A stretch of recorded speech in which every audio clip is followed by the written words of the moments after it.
अपहरण तथा दुष्कर्म मामलें दोषी को 20 वर्षर सश्रम कारादंड। गजपति जिलूर एक संवेदनशील मामलें आश्वस्तिकर खबर सामना को आसी। सूचनायोग्य गत वर्ष आर उदयगिरी थाना अंतर्गत एन झालर सिंह बालिका उच्च विद्यालय वार्षिक उत्सव सरिबा परे जेतेबेले पीड़िता निज घर को फेरी नथिले सेतेबेले तांका बापा चारिआडे खोजिबा परे 10/1/2024 तारिख में आर उदयगिरी थाना रे कार्यानुष्ठान निमंते एक हजिबा मामला दायर करथिले। सब इन्स्पेक्टर स्वप्नाराणी बेहरा उक्त मामलार तदंत आरंभ करथिले, किंतु परे पीड़ितांक बापा कौनसी सूत्रରୁ खबर पाइले जे अभियुक्त युवराज किशोर पाणी और अमित पाणी सेरंग थाना अंतर्गत नुआगढ़ ग्रामर निज घरे पीड़ितांको अपहरण करी बंदी करी रखिछि। परे आर उदयगिरी थानार सहायतारे पीड़ितांको उद्धार कराजिबा सह अभियुक्तंको कोर्ट चालाण करा जायतिला।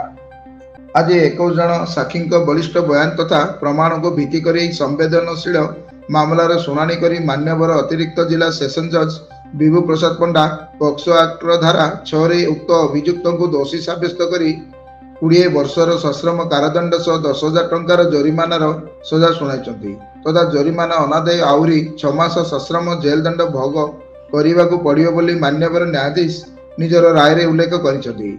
सेहीपरि बाहाबा पई अपहरण करिबा पई थिबा भारतीय पिंगल कोड धारा 366 रे उक्त अभियुक्त को दोषी साब्यस्त करी 3 वर्षर सश्रम कारादंड सह 1,000 टंका जरिमानार सजा शुणाइछन्ति तथा जरिमाना अनादाय आउरी 2 मास सश्रम जेल दंड भोग करिबाकू पड़िबा बोली मान्यवर न्यायाधीश निजर राय रे उल्लेख करिछन्ति। सेहीपरि अपहरण पई रहिथिबा धारा 363 रे उक्त अभियुक्त को दोषी साब्यस्त करी 3 वर्षर सश्रम कारादंड सह 1,000 टंका जरिमाना सजा शुणाइछन्ति तथा जरिमाना अनादाय आउरी 2 मास सश्रम जेल दंड भोग करिबाकू पड़िबा बोली मान्यवर न्यायाधीश निजर राय रे उल्लेख करिछन्ति। एथिसह मान्यवर विचारपति निज राय रे या मध्ये उल्लेख करिछन्ति जे समस्त जरिमाना राशि पीड़ितांकु प्रदान कराजिबो। सेहीपरि विचारपति निज राय रे जिला आईन सेवा प्राधिकरण तरफरु पीड़ितांकु क्षतिपूरण बाबद को 4 लाख टंका प्रदान करबा निमंते निर्देश जारी करिछन्ति।